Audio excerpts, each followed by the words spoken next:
دوسری جو وجہ ہے امام علیہ الصلوۃ والسلام کو جو عسکری کہا جاتا ہے وہ یہ ہے کہ جب متوکل عباسی نے اپنی رعب اور دبدبے کے اظہار کے لیے ایک جگہ اونچی سی اس نے انتخاب کی اور اس کے بعد اپنی جتنی فورسز ہیں اس کو جمع کیا تاکہ امام علیہ الصلوۃ والسلام پہ اپنا رعب اور دبدبے کا اظہار کرے، تو جب وہ ساری اس کی فورسز آ گئیں اور تو وہ ایک قسم کی اونچی جو جگہ تھی جہاں پہ اوپی ٹائپ وہاں پہ وہ تھا، اور امام علیہ الصلوۃ والسلام کو یعنی تنزیہ طور پہ کہتا ہے کہ یہ دیکھیں یہ ہماری فوج ہے، یہ ہماری آرمی ہے، یہ ہماری مختلف قسم کی فورسز ہیں۔ امام علیہ الصلوۃ والسلام کو خبر ہے، دلوں کے رازوں کو اچھے طریقے سے جانتے ہیں۔ امام نے فرمایا کہ اوپر نگاہ کر، اب تو نے مجھے نیچے دکھا دیا ہے، یہ تمہاری فورس ہے، اب اوپر نگاہ کر۔ اوپر نگاہ کیا تو ہر ایک اللہ کی نورانی مخلوق، ہر مخلوقات جن و انس و ملائکہ سارے کے سارے فرمایا یہ میری فورس ہے۔ سبحان اللہ۔ یعنی تم دنیا کو دیکھ کے کہہ رہے ہو تو یہ ساری کے ساری حکم امام کے تابع ہے، اس وجہ سے امام کو عسکری کہا جاتا ہے۔ عسکری کا جو لقب ہے، ٹائٹل نیم ہے، وہ اس لیے ہے۔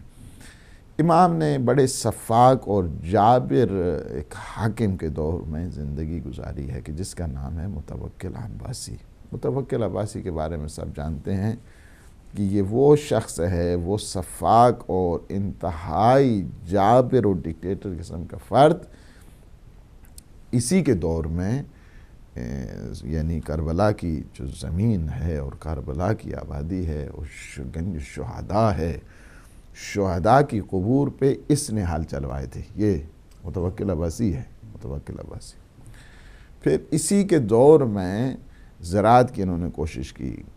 جو شہداء کی قبور ہیں، کربلا کے شہداء کی قبور پہ۔ اسی کے دور میں پابندی لگائی گئی عزاداری پر اور زیارت سید الشہداء امام حسین۔ اسی کے دور میں اس نے کیا کیا کہ جب حال چلائے اس کے بعد قبور شہداء پہ اس نے پانی چھوڑا تاکہ وہ آثار جو قبور کے ہیں وہ مٹ جائیں، لیکن تاریخ اس بات پہ شاہد ہے کہ جب یہ پانی کو چھوڑا گیا تو ایک جگہ ہے کہ جسے قبہ سید الشہداء امام حسین علیہ السلام کا وہ قبہ، کہ جہاں پہ انسان جب جائے کوئی بھی دعا کرتا ہے تو وہ دعا اللہ کے ہاں قبول ہوا کرتی ہے۔ دوسرا یہ ہے کہ وہاں پہ انسان کی نماز بھی پوری ہوا کرتی ہے قبہ سید الشہداء کے نیچے۔ تیسرا یہ ہے کہ قبہ سید الشہداء کی سفارش تاکید خود معصومین کیا کرتے تھے۔ جب کوئی کہتے تھے نا کہ فرزند رسول ہم آپ کے جد کی زیارت کے لیے جا رہے ہیں، سید الشہداء کی زیارت کے لیے جا رہے ہیں، تو معصوم فرماتے تھے قبہ سید الشہداء کے نیچے ہمارے لیے بھی دعا کرنا۔ تو لوگ کہتے تھے، زوار کہتے تھے کہ مولا ہم آپ کے لیے دعا، اور میں پھر تمہیں پتہ نہیں ہے کہ قبہ سید الشہداء کی عظمت کیا ہے۔ تو جب اس نے پانی چھوڑا تو پانی وال بننا شروع ہو گیا، دیوار بننا شروع ہو گیا۔ یہ متوکل عباسی وہ جابر اور فاسق اور ڈکٹیٹر، یہ وہ اس دور میں، یہ میں نے ساری چیزیں آپ کو اس لیے بتائیں کہ آپ اس سے اندازہ لگائیں کہ کس دور میں امام علیہ الصلوۃ والسلام کی زندگی ہو رہی ہے۔ اسی نے امام علیہ الصلوۃ والسلام کو مدینہ سے سامرہ بلایا تاکہ وہاں پہ ٹھیک طریقے سے، اچھے طریقے سے مانیٹر کیا جائے۔ اس وجہ سے امام علیہ الصلوۃ والسلام کو پھر اس نے کئی دفعہ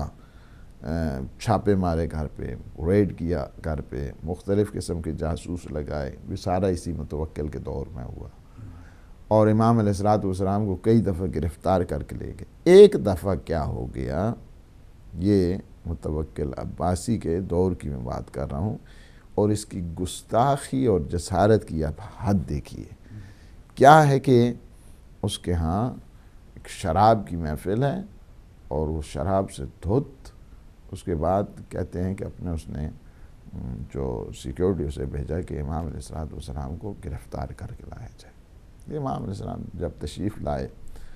وہ دربار میں تو یہ شراب کی محفل تھی اور شراب تھا، اس نے گستاخی کرتے ہوئے امام کی طرف شراب کو بڑھایا کہ یہ آپ بھی نعوذ باللہ شراب بھی۔ امام نے فرمایا جس چیز کا تو نے مجھے تعارف کرایا ہے، نہ میرا گوشت نہ میرے آبائے طاہرین کا گوشت اس سے کوئی آلودہ نہیں ہوا ہے۔ سبحان اللہ، سبحان اللہ۔ پھر اس نے گستاخی کی، اس نے کہا کہ ہمارے ہاں جو مغنیہ ہے، وہ گانے والی ہے،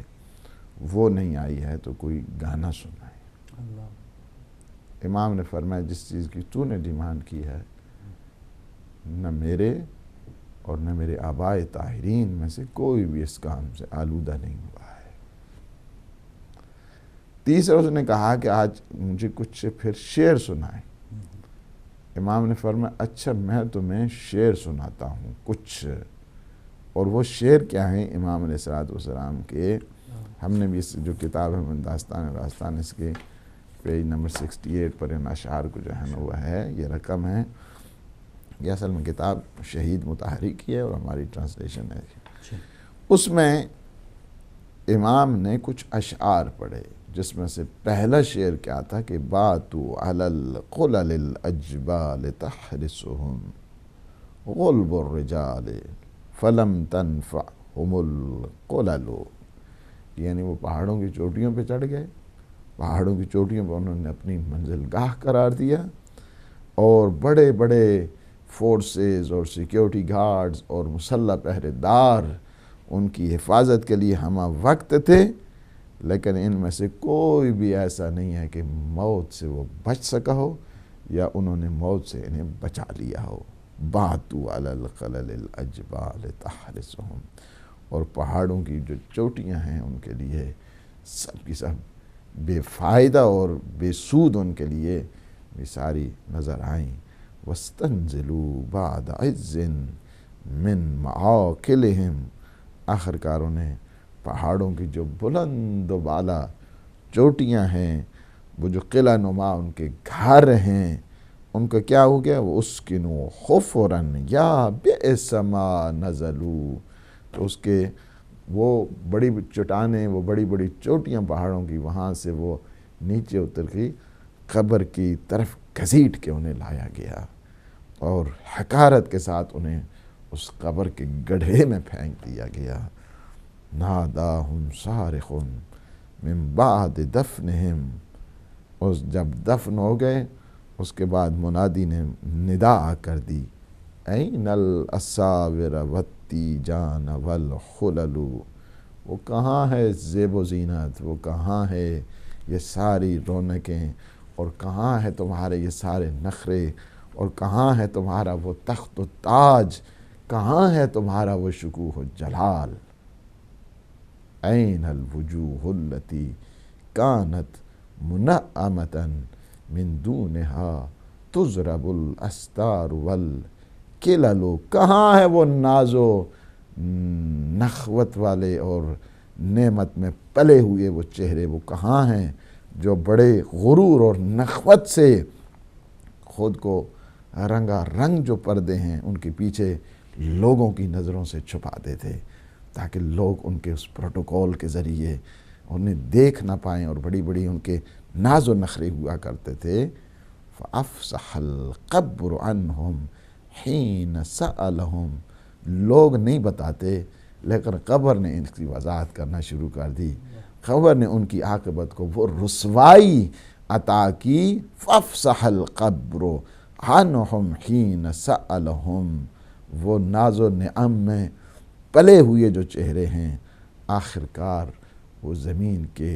جو کیڑے مکوڑے ہیں ان کی آماج گاہ بن گئے ہیں۔ تِلْكَ الْوُجُوهُ عَلَيْهَا الدُّودُ تَقْتَتِلُ، جو ان کے چہروں پر رینگ رہے ہیں وہ کیڑے اور مکوڑے۔ اور اس کے بعد ہے فرماتے ہیں قَدْ طَالَمَا أَكَلُوا دَهْرًا وَقَدْ شَرِبُوا وَأَصْبَحُوا الْيَوْمَ بَعْدَ الْأَكْلِ قَدْ أُكِلُوا، وہ بڑی دراز مدت تک لوگوں کا خون چوستے رہے، دنیا کی نعمتوں کو کھا پی کر ہڑپ کرتے رہے، مگر آج سب کچھ کھا جانے کے بعد یہ لوگ آج کیا ہیں؟ ان کیڑے مکوڑوں، ان حشرات عارض ہے، اس کی خوراک بنے ہوئے ہیں۔ کہتے ہیں یہاں تک یہ جو امام علیہ الصلوۃ والسلام کی یہ اشعار ہوئے تھے تو کہتے ہیں کہ امام کی جو آواز اور پھر مخصوص لہجہ اور مخصوص آہنگ کہتے ہیں کہ متوکل تاریخ اس بات پہ اس واقعے کو نقل کرنے کے، چونکہ یہ غرور شکن جو ہے نا، وہ دربار شکن یہ اشعار تھے، اور مخصوص آہنگ کے ساتھ جب امام نے پڑھے تو متوکل اور اس کے جتنے بھی وہاں پہ درباری تھے ان کی روح پہ کیا گزری. تاریخ نے یہ کہا کہ شرابیوں کا جو نشہ ہے وہ اس طرح کافور ہوا کہ خود متوکل نے اپنے شراب کے جام کو دیوار کے اوپر مار کر کہا، اور اس کی آنکھیں اس طرح برس رہی تھیں، اور کہا کہ آپ تشریف لے جائیں، آپ نے ہماری محفل بہر کیف، یہ کیا ہو گیا ہے، ہماری محفل تو خراب ہو گئی. یہ ہے کہ آپ اگر دیکھنا چاہتے ہیں کہ مختصر سے اگر آپ کو تبلیغ کا ٹائم ملے، امام علیہ السلام نے یہ بتا دیا ہے. امام علیہ السلام یہاں پہ کئی قسم کے اور بھی اشعار پڑھ سکتے تھے، لیکن یہ بات بتا دی ہے کہ جب کسی کے غرور کو توڑنا ہو اور جب کسی کے ان ناز و نخروں کو توڑنا ہو تو اس کے لیے بہترین جو علاج ہے یاد موت ہے، تذکرہ موت ہے، اور یہ بتا دیا جائے کہ بالآخر یہ دنیا کے جہان فانی ہے، انسان کو بالآخر اللہ سبحانہ و تعالیٰ کی طرف پلٹ کر جانا ہے، تاکہ وہ قبر کو یاد کرے اور اپنی حیثیت کو سمجھے کہ میں کل قبر میں جاؤں گا، کہ یہ جو قبر ہے مختلف قسم کی صدائیں ہر روز دیا کرتی ہے. انا بیت الغربت، انا بیت الدود، میں پردیسی، میں پردیس والا گھر ہوں، سنبھل کے آنا میری طرف. انا بیت الدود، میں کیڑے و مکوڑے اور حشرات ارض کا گھر ہوں. لہذا انسان کو اس طرح متوجہ کیا کہ اگر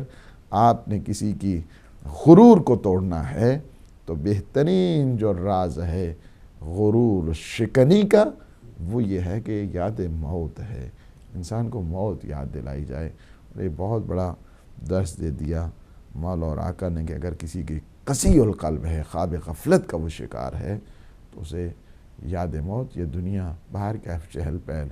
یہ آنی جانی ہے، یہ ہمیشہ صدا چراغ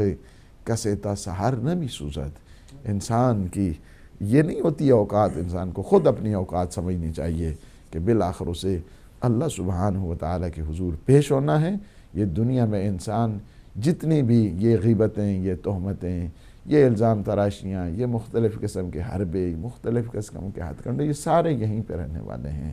ہمیشہ کامیابی کی نوید یہی ہوتی ہے کہ جب انسان اخلاص عمل کے ساتھ، سنسیریٹی کے ساتھ اپنے آپ کو آگے بڑھاتا ہے، اور دنیا کے یہ جو اقتدار ہے یہ سارے کا سارا آنا جانا ہے. وہ دنیا میں یہ سمجھیں، بالخصوص اس وقت جو کرسیوں کے اوپر چمٹے ہوئے ہیں، اور انہیں اس بات کی طرف توجہ دینی چاہیے، بالخصوص پاکستان کے اس وقت جو حالات ہیں انہیں بھی اس کی طرف دیکھنا چاہیے. اور انڈونیشیا میں مجھے بہت افسوس ہے اس بات کے لیے کہ ہم 21 سنچری میں ہیں، اور اس میں حالات، یعنی جکارتا کے اندر علل اعلان یہ اعلان کیا جاتا ہے کہ شیعہ کشی جو ہے نا وہ جائز ہے. اور کہاں گئی ہیں دنیا کے حقوق بشر کی وہ تنظیمیں، کہاں گئی ہیں؟ اس وقت تو انسانوں کی بات ہونی چاہیے. یہ جو تکفیری گروہ ہے اسے سمجھنا چاہیے سب کو کہ یہ انسانوں کے دشمن ہیں. اسلام کے تو دشمن ہیں ہی ہیں، لیکن یہ انسانوں کے بھی دشمن ہیں. تو اس وجہ سے انہیں بھی اس بات کی طرف توجہ دینا چاہیے سب کو کہ بالآخر انسان کو موت کی طرف جانا ہے، اور انسان کا ہر سانس موت کی طرف رواں دواں ہے. جزاک اللہ. جی ناظرین، گفتگو آپ نے سنی، اور اولین جو پہلا حصہ تھا اس میں پاک امام علیہ السلام کا ذکر بھی آپ نے سنا. اگلے حصے میں جب ہم آئیں گے تو جس پلیٹ فارم پہ ہم بیٹھے ہیں تو بہت سے ایسے ایشوز، بہت سے ایسے پرابلم، مسائل اس کے چل رہے ہوتے ہیں، خاص طور پہ مالی مسائل، تو اس پر بھی بات کریں گے اس اذان بریک کے بعد.